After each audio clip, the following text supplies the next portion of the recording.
days of workers in a factory were recorded as age in years 20 to 24, 25 to 29, 30 to 34. ये classes हैं, class intervals हैं इस column में। तो उसके ऑपोजिट जो है वो आपको नंबर ऑफ़ वर्कर्स गिवन है, यानी कि 16। 20 साल से लेके 24 साल तक की उम्र के 16 वर्कर हैं।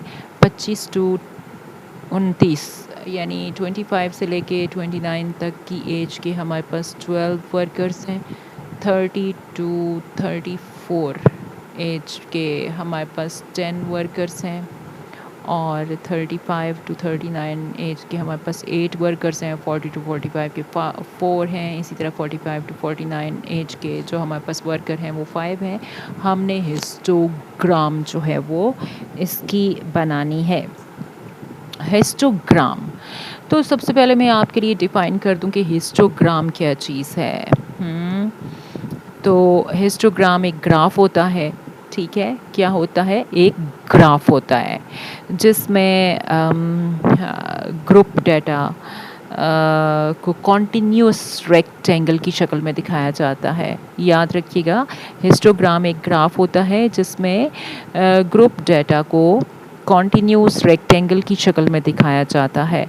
एक्स वाई जो हम एक्सिस लेते हैं, एक्स एक्सिस पर हमेशा क्लास इंटरवल होते हैं, याद रखिएगा। और वाई एक्सिस के ऊपर हम फ्रीक्वेंसी लेते हैं या फ्रीक्वेंसी डेंसिटी होती है। और हिस्टोग्राम में रेक्टेंगल्स एक दूसरे से जुड़े हुए होते हैं, उनके दरमियान में गैप नहीं होता है। ये आपने याद रखना है, ठीक है। अब इस सवाल में हमने हिस्टोग्राम बनानी है, लेकिन एक चीज़ है, वो ये कि क्लास इंटरवल को आप गौर से देखेंगे। सबसे पहले हिस्टोग्राम बनाने के लिए जो ये आपके पास क्लास इंटरवल ये गिवन है, जैसे 20 टू 24, जहाँ ये क्लास ख़त्म हो रही है 24, वहाँ से अगली शुरू नहीं हो रही है, उसमें गैप है कितना? 1 का, ठीक है ना। इसी तरह से अगली को देखिए, 29 पे ख़त्म हो रही है तो शुरू हो रही है 30 से, तो इन दोनों में भी गैप है 1 का, इन दोनों में भी गैप है 1 का। इस गैप को कवर करेंगे हम अपने क्लास इंटरवल्स में, ठीक है। इस गैप को किस तरह से कवर करते हैं वो मैं आपको बता देती हूँ। उसको कहते हैं class boundaries. C for class, B for boundaries. Class boundaries को हम शॉर्ट में लिख सकते हैं C.B। C से बनता है क्लास, B से बनता है बाउंड्रीज, ठीक है, क्लास बाउंड्रीज। तो क्लास बाउंड्रीज को मैंने लिखा है C.B। तो एक कॉलम हमें बनाना पड़ेगा C.B का, ठीक है। और ये हम क्यों बना रहे हैं? क्योंकि ये गैप है, इस गैप को कवर करने के लिए हम बना रहे हैं। कौन सा गैप? ये 24 ख़त्म होता है, शुरू अगली क्लास होती है आपकी 25 से। इन दोनों में 1 का गैप है, इसी तरह इन दोनों में 1 का गैप है, 34 35 में गैप है। तो ये सारे गैप्स 1 के हैं। तो इस 1 को अगर आप 2 से डिवाइड करें तो आपके पास आता है 0.5। जो गैप है आपका कितना है? 1 का है।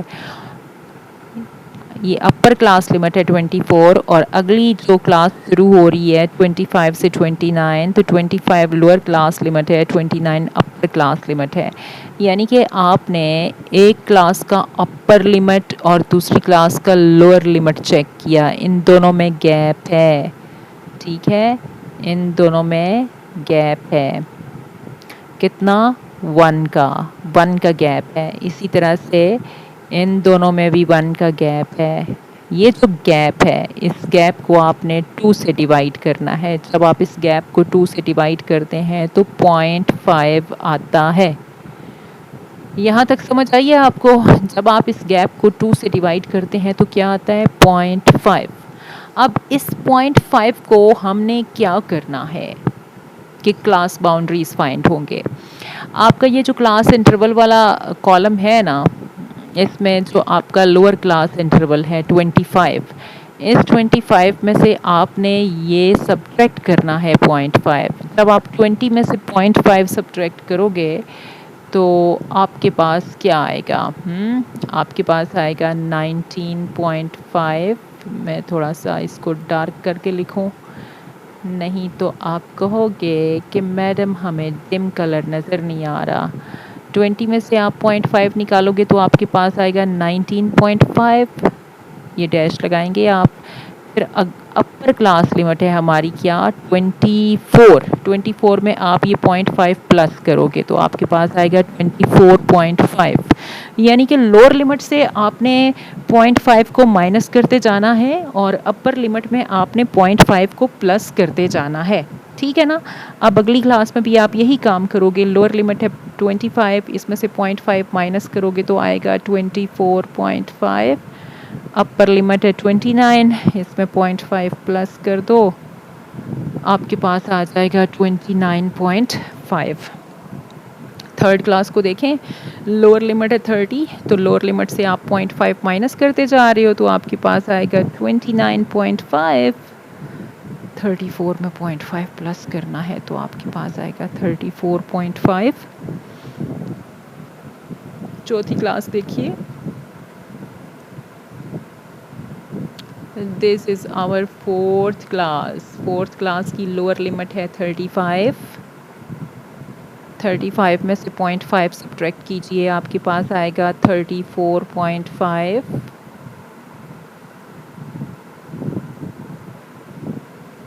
34.5। अपर क्लास है इसकी 39, इसमें आपने ऐड करना है 0.5, आपके पास आएगा 39.5। नेक्स्ट सेकेंड लास्ट क्लास में आपकी लोअर लिमिट है 40। लोअर लिमिट में से 0.5 सब्ट्रैक्ट करेंगे, आपके पास आएगा 39.5। टू 44 में आपने प्लस 0.5 करना है तो आएगा 44.5।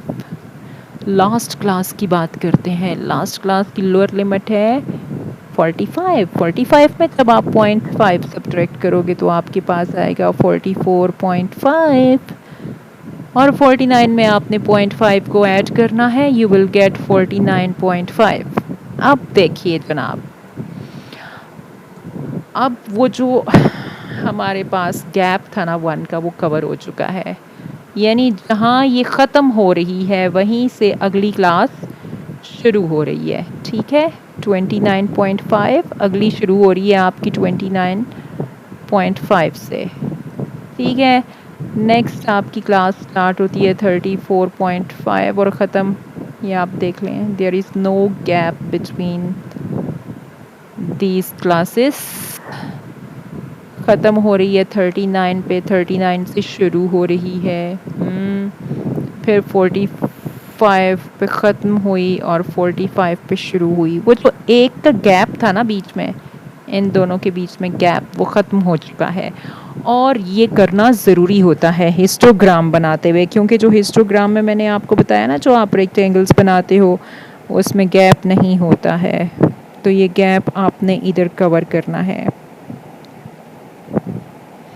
यहाँ पे क्लासेस को कॉन्टीन्यूस होना चाहिए। हिस्टोग्राम में जो क्लासेस होती हैं वो कॉन्टीन्यूस होती हैं, उनके बीच में कोई गैप नहीं होता है, इसलिए हमने ये क्लास बाउंड्रीज़ बनाई हैं। ठीक हो गया है। इसी तरह जब क्लास बाउंड्रीज़ हमने बना ली हैं तो अब क्या करना है? अब आप अपनी पहली क्लास को देखें, 19.5 टू 24.5। ठीक है ना? ध्यान दीजिएगा, परेशान ना होइएगा। इन दोनों को देखिए, इसमें कितना गैप है, upper limit minus lower limit करें 5 का गैप है। इसी तरह से इस क्लास का गैप चेक कीजिए, ये भी 5 का है, सबका गैप 5 का है। ठीक है ना? सारे ही गैप्स आपके पास यहाँ 5 के हैं। ओके, इसका मतलब ये है कि क्लासेस की जो विड्थ है वो 5 है।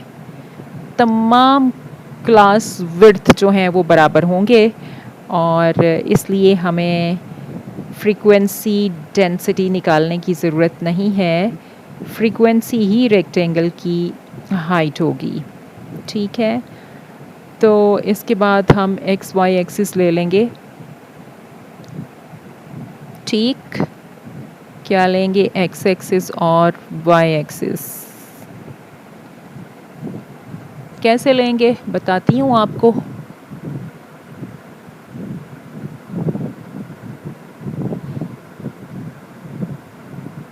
ग्राफ पेपर लिया था, लगता है छोटा ही पड़ गया है। तो हमें अपने पास क्या रिकॉर्ड रखना होगा?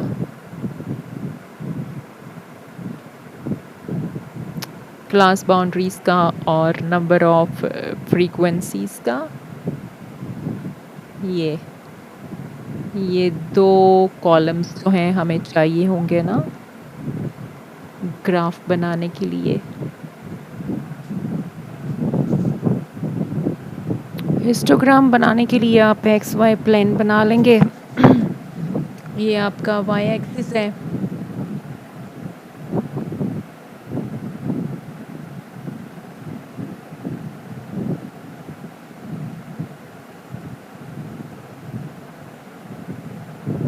वाई एक्सिस और ये आपका एक्स एक्सिस है। तो मैंने आपको बताया कि क्लास इंटरवल्स या क्लास बाउंड्रीज़ आपने लेने हैं एक्स एक्सिस के ऊपर और इसको आपने थोड़ा जूम करके दिखा रही हूँ। आपके ये शुरू हो रही हैं 19.5, 19.5 के बाद 24.5, सबके बीच में 5 का डिफरेंस है। इन सारी वैल्यूज़ को आपने लिखना है कहाँ? एक्स एक्सिस में। सेम डिस्टेंस पे लिख लेते हैं। ये छोटे छोटे ब्लॉक्स हैं ना, इनको काउंट कर लें, 5 का ले लेते हैं इंटरवल। 1 2 3 4 5, हर 5 के बाद ना 1 2 3 4 5 सेम डिस्टेंस पे।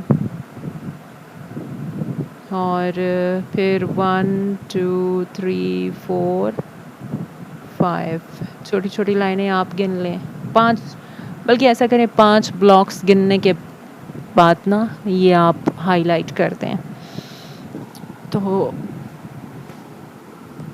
ध्यान से देखें।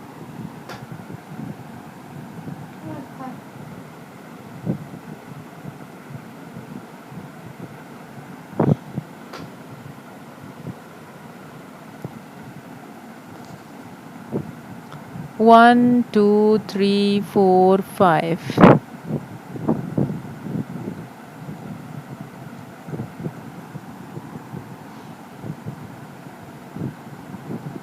One two three four 5, 1 2 3 4 5। थोड़ा ध्यान से करें, हो सकता है मैं कहीं गलत गिन जाऊँ। 1 2 3 4 5 काफ़ी बारीक है। तो अब हम इसके साथ मेंशन करेंगे वैल्यूज़ और इधर से भी 5 का ही ले लेते हैं। 1 2 3 4 5, इसको 5 कह लें। 1 2 3 4 5 10 कह लें। 1 2 3 4 5 तो इसको 15 कह लें। फिर 1 2 3 4 5, इसको आप 20 कह लें। इधर ये हमारी इस साइड पे ना फ्रीक्वेंसी आ रही हैं। हाईएस्ट फ्रीक्वेंसी कितनी है? बस 15 से ऊपर नहीं है, हाईएस्ट 12 है। अच्छा, ये 19.5 से शुरू हो के 45, 1 2 3 4 5 6 क्लासेस हैं। ये इस तरफ आ जाएंगी, यानी कि यहाँ पे 19.5, 24.5, 29.5, 34.5, 39.5, 44.5, एक और रह गई है, 5 आगे काउंट कर ले, 1 2 3 4 5, ये हो गई 49.5। ठीक हो गया। तब आपने क्लास बाउंड्रीज को एक्स एक्सिस पे ले लिया और आपने फ्रीक्वेंसीज को लेना है वाई एक्सिस पे। लेने के बाद अब आपने इसके ब्लॉक्स बनाने हैं, रेक्टेंगल बनाने हैं इसके, यानी कि जो पहली आपकी क्लास बाउंड्री है कहाँ से 19.5 से लेके 24.5 तक, इसकी जो फ्रीक्वेंसी है वो कितनी है 6, यानी आपने इसकी हाइट को, इस ब्लॉक, ये जो पहला आपका ब्लॉक है उसकी हाइट को 6 फ्रीक्वेंसी तक ऊंचा करना है। ऐसे ये है ना आपका पहला ब्लॉक, इसकी जो हाइट है ये 5 यहाँ पे है, तो 5 से एक लाइन ऊपर, यानी कि ये होगा, ध्यान से ऐसे, ये हो गया पहला ब्लॉक। फिर ये दूसरा ब्लॉक है आपका कहाँ से लेके 24.5 से लेके 29.5 तक, इसके ऑपोजिट फ्रीक्वेंसी क्या है 12 है ना, तो इसकी हाइट को आपने 12 तक ऊंचा ले जाना है। 10 ये है, 11 12, यानी 2 कॉलम्स तक ऊपर जाएंगे, यहाँ इतना ऊंचा लेके आएंगे, इसको बिल्कुल स्ट्रेट बनाएंगे और इस तरह से इसको ज्वाइन करेंगे स्ट्रेट लाइन के साथ, ठीक है। और इसके बाद आप स्केल से करोगे ना ज़रा अच्छा नीट सा टच आएगा, मैं बगैर स्केल के लिख रही हूँ। अच्छा, फिर है आपके पास थर्ड क्लास ना 29.5 से लेके 34.5 तक, तो इसके ऑपोजिट जो इस क्लास बाउंड्री के ऑपोजिट आपके पास फ्रीक्वेंसी है वो कितनी है 10 की, मतलब कि ये 2 ब्लॉक नीचे आ जाएगा, वो 12 था ये 10 है, ऐसे। फिर जो आपकी फोर्थ क्लास है उसके ऑपोजिट आपके पास फ्रीक्वेंसी कितनी है 8, तो 8 है। अब हम अगला जो ब्लॉक है 10 से 2 कम, ये यहाँ ऐसे आएगा तकरीबन, ठीक हो गया। फिर उसके बाद सेकंड लास्ट क्लास 4 तक हम इसको ऊंचा रखेंगे। 5 ये है ना, इससे एक ब्लॉक नीचे नीचे आएंगे और इस तरह से लास्ट हमारी फ्रीक्वेंसी कितनी है 5, तो इसको आप एक नंबर ऊपर ले जाएंगे, एक ब्लॉक ऊपर। ये है जनाब आपकी हिस्टोग्राम। तो आपने देखा कि हर एक हिस्टोग्राम है, इसमें रेक्टेंगल हैं और इन सब के बीच में जो गैप है वो 5 का है हर एक रेक्टेंगल के बीच में, और जो वर्टिकली है वो इसकी फ्रीक्वेंसी है। इसको मैंने 5-5 के गैप से लिखा हुआ है, इससे कोई फ़र्क नहीं पड़ता, ये स्केल मेरा अपना है। फ्रीक्वेंसी के मुताबिक इसको हम काउंट कर लेंगे, हमने एक ब्लॉक पे एक नंबर रखा हुआ है, तो आप देख सकते हैं ब्लॉक्स के बीच में कोई गैप नहीं है। ये है हमारी हिस्टोग्राम।